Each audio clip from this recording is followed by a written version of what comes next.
So as an individual, then new hire and starting in the workforce, planning to buy a house and all that stuff, saving for a house and retirement, I can put money away into the 401k and all these other things. Mm-hmm. Start planning on buying a house. And I come to a point on current bills that's passed and is in legislation, cast in stone technically, then I would get, if I was to retire next year or this year, the Mm-hmm. 45,000, and my social security would not be taxed unless my retirement income is above 300. Yes, sir. Okay. All right. Let's switch over to a lot of our community members. They're in a general business line of transportation, be a gas station, whether it be a trucker, and then the other one is retailers, and there's some restaurant owners and stuff like that. Let's take the example of a gas station owner who's running the local AM PM gas station. Is there any provisions in here that might benefit that gas station owner, other than the fact when also he has an employee who works overtime? We understand that the employee will not get taxed on his overtime, but does that benefit the employer too? Yes, benefits the employer. However, the employer is still liable for any state and federal payroll tax, so that does not change. However, with the overtime, it is so it could be the most overtime you can work is 200, I believe it's 250 hours. So it does benefit because many Americans are not going to work over 250 hours of overtime. So, but it's Is beneficial that in for a uh, month or something? Sorry. in a year. In a year, Oh, 250 hours in a year. So that's basically yes, sir. 20 a month. Yes, sir. Okay. So if you're doing 20 hours overtime a month, then you won't get taxed on it. But if you do, let's say, 10 hours, which is 40 hours a month, then you're taxed on the other 20 hours. Yeah, so you'll get tax excess over whatever is 250 hours per year. Anything excessive to that, you'll be taxed. Okay, got it. But there's no changes to the other side of those as far as the federal taxation is concerned. No. Okay. Is there anything that's in the big beautiful bill that our gas station owner friend may see as a benefit when he files his 25 taxes? So with the new provision, they also have where you also can make charitable don't you can make a business charitable deductions. But let's say you made $5 million, and it has to be more than the 1% floor. So 5 million, 1% of that it is 50,000. So if it's less than 50,000, you will be deducted. But anything over 50,000, it will be deducted. But the max that you can deduct as a charitable deduction for your income is 10%. So 10% of 5 million is 500,000. That's the max you can deduct. So basically, you could donate up to $500,000 based on 5 million income, and that basically will help reduce your taxable base as a business owner. Correct. Yes. Okay. The other side of the business that most of our community members are in is trucking. Hmm. Is there any provisions that they are providing for the supply chain factor, which is impacting, and at least during COVID, we had a huge impact in the supply chain, which is getting components, getting goods from place A to place B, and many manufacturing industry, retail industry were impacted by that. have they provided anything for the transportation sector other than the fact that they've implemented a law that says if you can't speak English, we're going to stop you from driving the big rig? Putting that aside, from a business side, is there any benefits that we could expect from this big, beautiful bill? With this big beautiful bill, you're gonna see more companies start spending more because they don't. Before the bonus depreciation was capped at 40% of as of 2025, and now they're making it 100% as of 2025. So after January 19th of 2025, you can write off 100% of any fleet you buy. Let's say you buy new trucks or buy new trailers. That's any use 100% exclusive for business. They can write that off entirely. So that's really beneficial for them. Also, let's say they invest in research and development, like create like a business owner will create a new like ELD device or what say, and that they can write that entirely if they use that research that device for testing. You can write that entirely off, which includes research development includes wages, supplies, additional equipment, rental equipment, or if you need to pay like an engineer or someone to help you build that device or test it, you can write that off entirely. Okay. Now, when we're talking about this trucking business, buying a new truck, and they can write that Mhm. cost of the truck in the first year. What if they Yes. financed it? Can they still do that? The, yes, if you finance it, so long as the purchase, not a lease, they can deduct the asset 100% fully in the first year. If they lease it, what thing about a lease is when you lease an asset, you can only write the lease payments and repairs and so forth. So if you want to depreciate a asset, make sure you purchase it, you finance it. It doesn't have to be paid off or anything. It could be financed. So that's a lot of misconception. A lot of these our trucking community forgets that. Hey, it's okay to finance. You can buy 10 trucks, put like 10% down, but that's going to really benefit you in the long run because you're able to generate more income and minimize your tax liability in year one. So going forward, you will be able to build up more and more capital and build more wealth. If I'm a owner operator, I could go and invest in it, I can finance it, and at the end of the year, I can take the write off on the whole value, and that tax saving I can apply back into the vehicle and continue to make my payments as I was. But next year, I don't get to write off the payment interest because I've taken the asset in the first year. Is that correct? Correct, yes. Because you can't get best of both worlds. So you can get one of the others, but depreciation is more is you can write off more.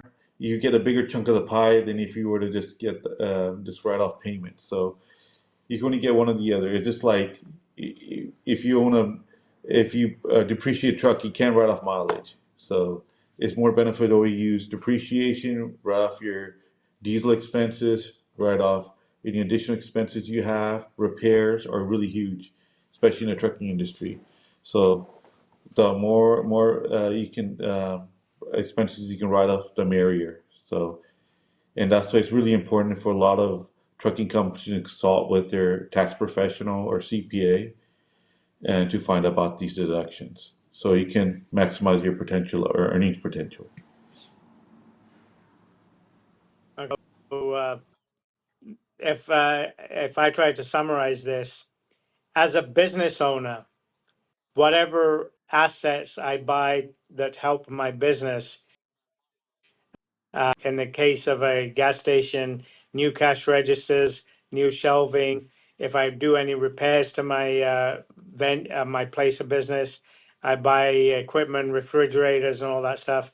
I can write those costs off in the first year. Take my tax advantages. If in the process of doing my business, I also buy a vehicle, I can expense that in the first year, whether it's financed or whether I paid cash for it. The only statement that you made, you can't have the best of both worlds. I can't finance it and then next year claim the interest on the financing. You can still claim that entry is year two. You can, but depreciation weighs more if you were to just write off. Um, you can still write off the finances as well in the year two, but depreciation is what's going to be your best friend. It's going to help you more. It's For going to the help you first generate year. buy more assets. Yes, yeah, first year. Right. Okay. And then going back to an individual, um, then as a retiree, we're looking at 6,000 per individual, 12,000 for couple, as an Hmm. extra added allowance on your deductions. But the retirement age is going to go to 68 for anybody born after 75. And you can still invest as an employee into your own retirement plans, 401k, 50, whatever's in the savings for your children's education and your health savings accounts. And those you can use. And when you use those in Roth IRAs or whatever, those rules haven't changed as to the tax-free income that you can take from your retirement savings. But as an individual, have they lowered the tax rate that might benefit me? So the tax rate, the tax marginal tax rates are stay the same, and that's the only drawback of it. But however, um, with this, if you're a retiree, I mean, you know, it's just a better way for you to invest more and to avoid being in a higher tax bracket. So if you're retired, if you're a married couple, let's say you made generated, like say less than 300,000, say you made 275. So if you want to be in a 24%, um, tax bracket, you have to earn between 206,000 and 394,000, and between, sorry, 206,000 and 394,000. If you say if you're married filing couple and you're made 400,000, you automatically jump to a 32% tax bracket. That's 8% jump hike. That's a lot. So that's why investing in a Roth IRA is really beneficial. So you could stay in a lower tax bracket. Let's say you made 300,000, and as a married couple, you invest 100K into your Roth IRA. That's just for speaking in terms.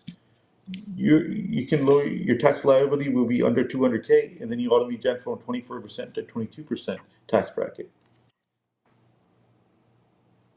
So basically, what they've done is they've allowed you deductions which lower your taxable income on which you would take Hmm. pay your taxes, and then also the ability to lower your brackets by paying more Hmm. into these Roth IRAs and the 401ks and stuff like that. Um, did they increase the allowances for individuals and couples? Uh, I mean, there's an amount that as an individual that you get as a non-taxable income, and anything above that is taxed. Have they made any changes to those scales? You haven't made changes to those skills as of right now. It may in the future, it might change, but as of right now, Okay. they have not made any changes. Okay, so basically what they were in 24, they're going to carry on in 25, but the biggest changes are going to be if you work overtime up to 20 hours a month, you can expect not to pay taxes on that. What's the provision on tips? We have a number for overtime, but is there a number for tips? There's no limit on tips.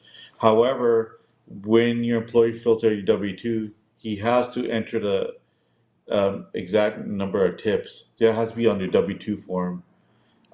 So that way, it's make sure it's filed correctly with the correct social security number, with the tips, and that's what's going to be entered in by your tax preparer. That's where you can get not get taxed on tips, but it has to be on your W-2 form. Okay, so basically then, if I'm working at your restaurant and I'm working at the $16, $17 an hour minimum wage, but I'm supplementing my income with the tips still have to be recorded and accounted for. When you give me the annual W-2, on there will be listed what I was paid by the hour and then whatever I earned as tips. Correct. And then that's what's going to get filed in there. Okay. Um, is there anything else of interest, like allowances, deductions for children? I know when Obamacare came in, there was a provision that your child could stay on your health care until the age of 26. Um, the kids get out of school at 18, they start working. Many of them have health care, many of them don't. So that was a big advantage.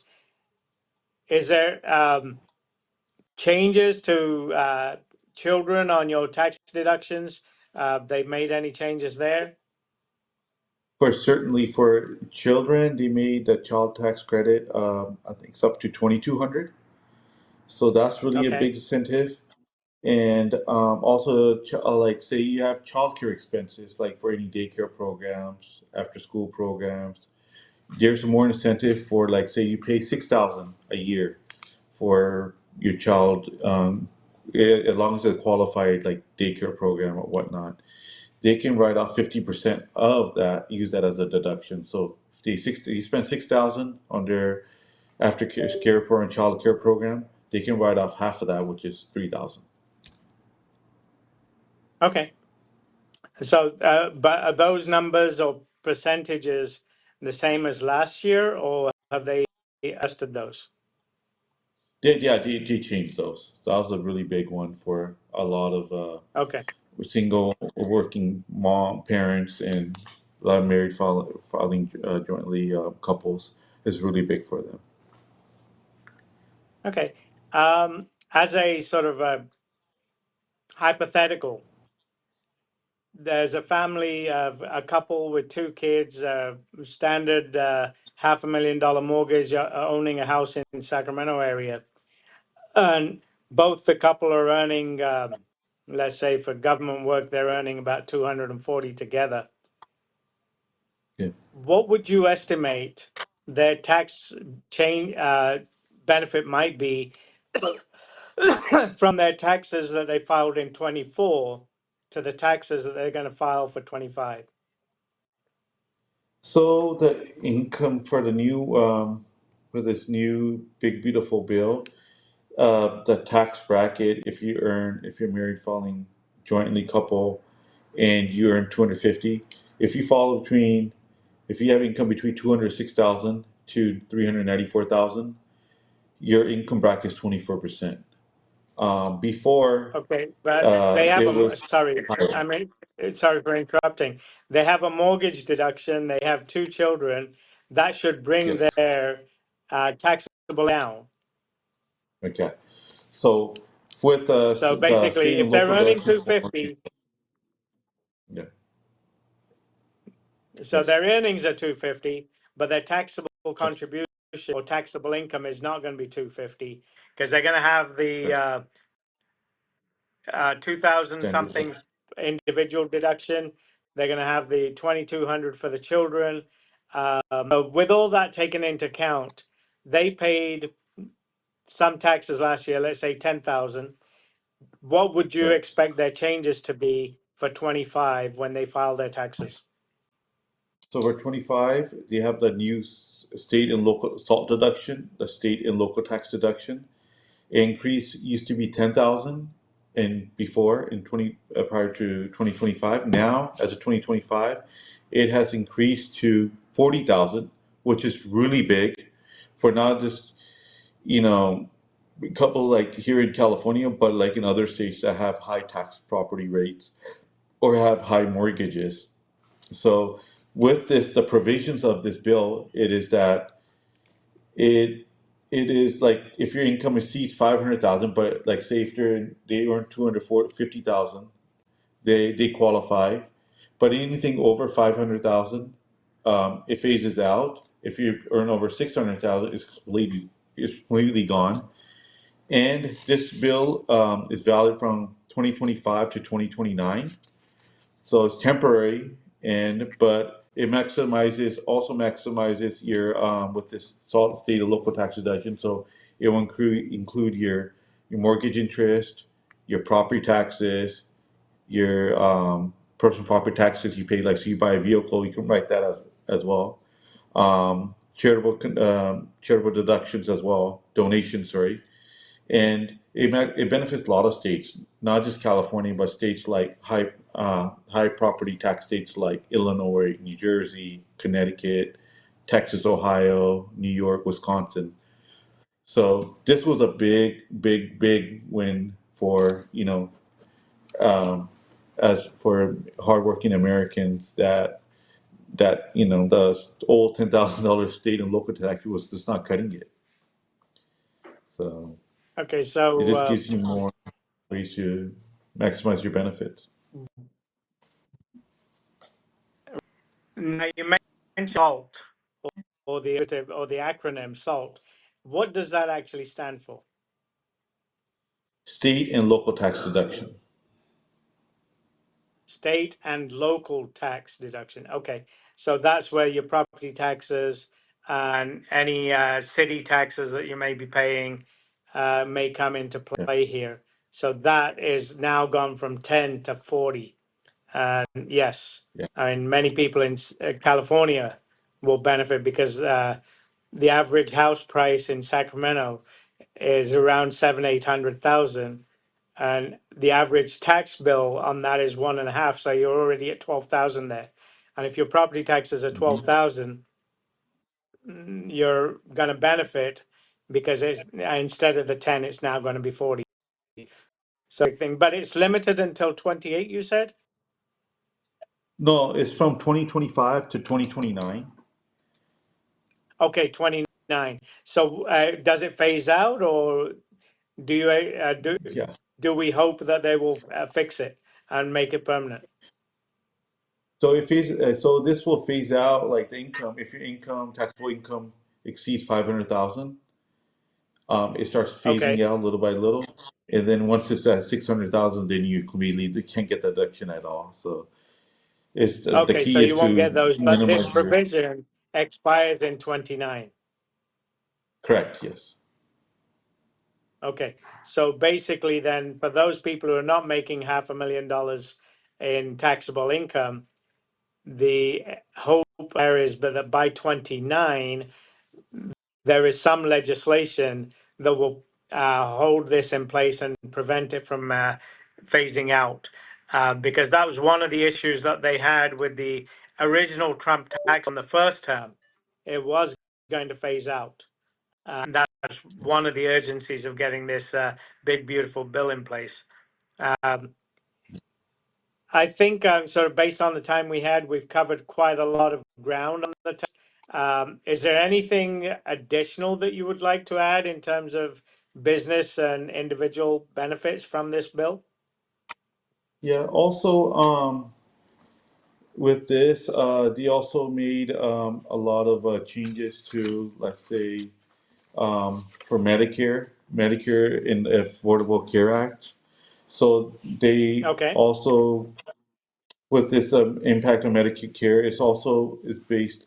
So if your income goes a certain limit, your medical coverage is limited if you're a high income earner.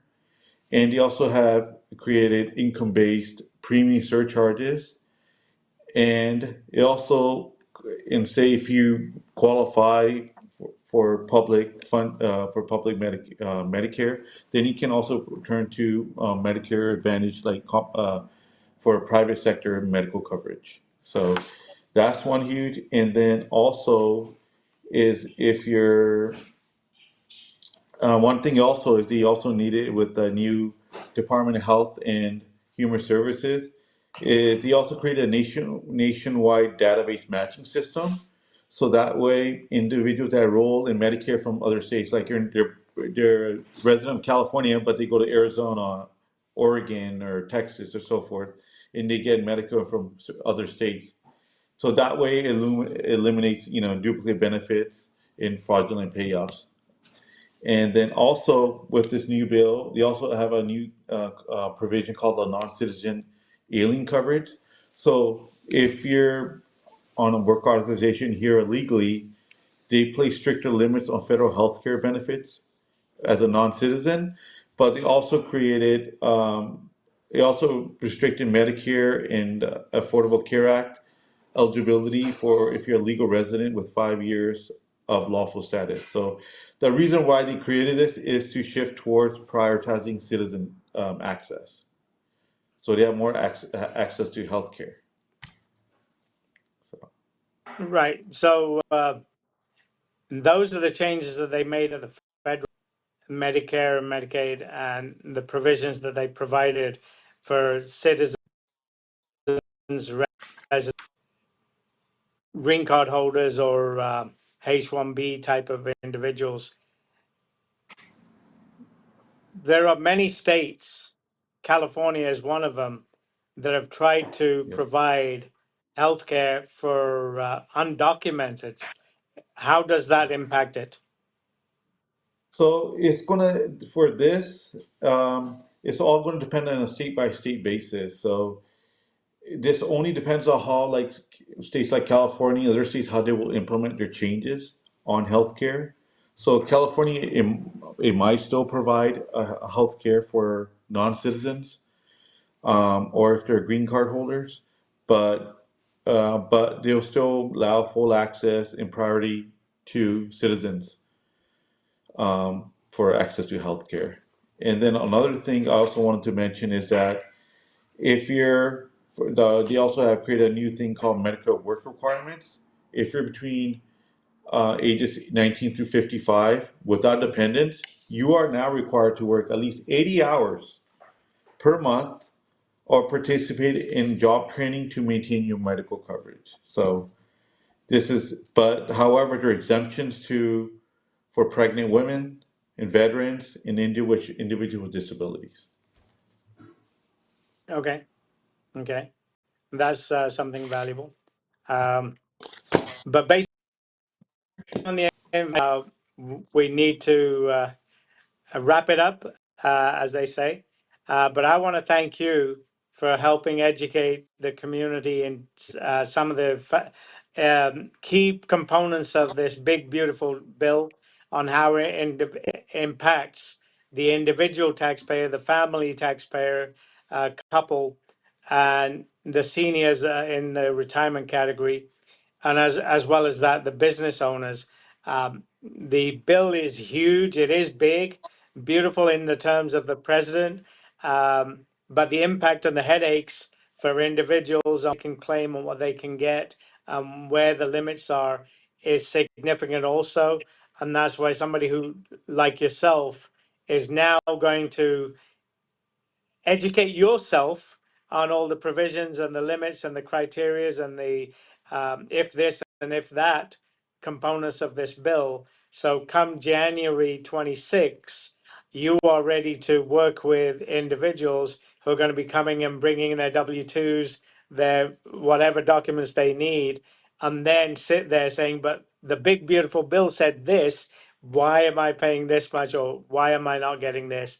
Or they're going to be just extremely happy that last year they paid 12,000 in taxes, but this year they're only going to pay 5,000. So that is something we'll find out come next year before April 15th.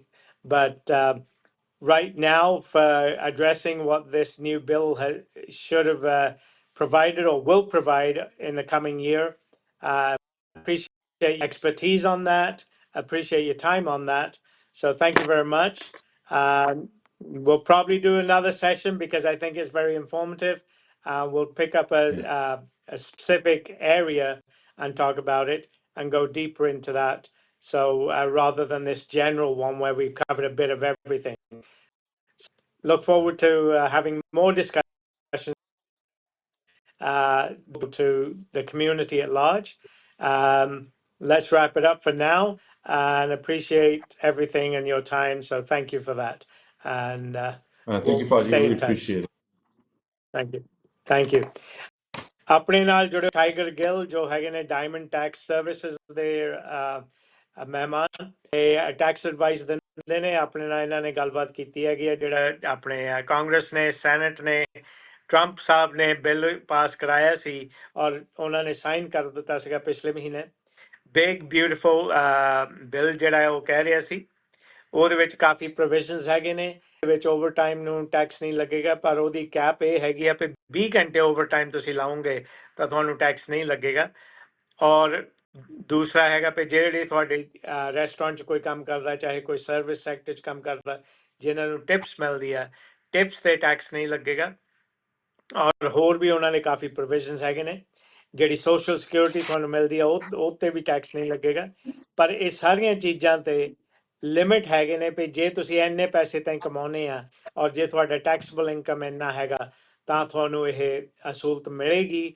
ਜੇ ਤੁਸੀਂ ਇਸ limit ਤੋਂ ਉੱਪਰ ਹੋ ਗਏ ਆ ਤਾਂ ਫਿਰ ਨਹੀਂ ਵੀ ਇਹ ਤੁਹਾਨੂੰ ਅਸੂਲਤ ਮਿਲ ਸਕਦੀ ਔਰ ਜਿਹੜੇ ਬਿਜ਼ਨਸ ਵਾਲੇ ਹੈਗੇ ਨੇ ਇਹ ਬਿਗ ਬਿਊਟੀਫੁਲ ਬਿੱਲ ਦੇ ਵਿੱਚ ਪ੍ਰੋਵੀਜ਼ਨ ਹੈਗੀ ਆ ਵੀ ਜੇ ਤੁਸੀਂ ਆਪਣੇ ਬਿਜ਼ਨਸ ਵਾਸਤੇ ਐਸੈਟ ਲੈਣੇ ਆ ਕੋਈ ਇਕਵਿਪਮੈਂਟ ਲੈਣੇ ਆ ਗੈਸ ਸਟੇਸ਼ਨ ਦੇ ਵਿੱਚ ਤੁਸੀਂ ਨਵੇਂ ਕੂਲਰ ਲਾਉਣੇ ਆ ਰਜਿਸਟਰ ਲਾਉਣੇ ਆ ਔਰ ਕੈਨਪੀ ਲਗਾਉਣੇ ਆ ਉਹ ਤੁਸੀਂ ਪਹਿਲੇ ਸਾਲ 'ਚ ਹੀ ਟੈਕਸ ਡਿਡਕਸ਼ਨ ਲੈ ਸਕਦੇ ਤੇ ਉਹਦੇ ਵਿੱਚ ਤੁਹਾਨੂੰ ਕਾਫੀ ਹੋ ਸਕਦਾ ਔਰ ਜੇ ਕੋਈ ਆਪਣੇ ਟੈਕਸ ਟਰੱਕਿੰਗ ਬਿਜ਼ਨਸ ਆ ਆਪਾਂ ਟਰੱਕ ਖਰੀਦਦੇ ਆ ਉਹ ਵੀ ਆਪਾਂ ਪਹਿਲੇ ਸਾਲ 'ਚ ਰਾਈਟ ਆਫ ਕਰ ਸਕਦੇ ਆ ਹੋਰ ਵੀ ਪ੍ਰੋਵੀਜ਼ਨਸ ਹੈਗੇ ਨੇ ਜਿਹੜੇ ਆਪਣੇ ਟਾਈਗਰ ਗਿੱਲ ਹੋਣੀ ਦੱਸੇ ਨੇ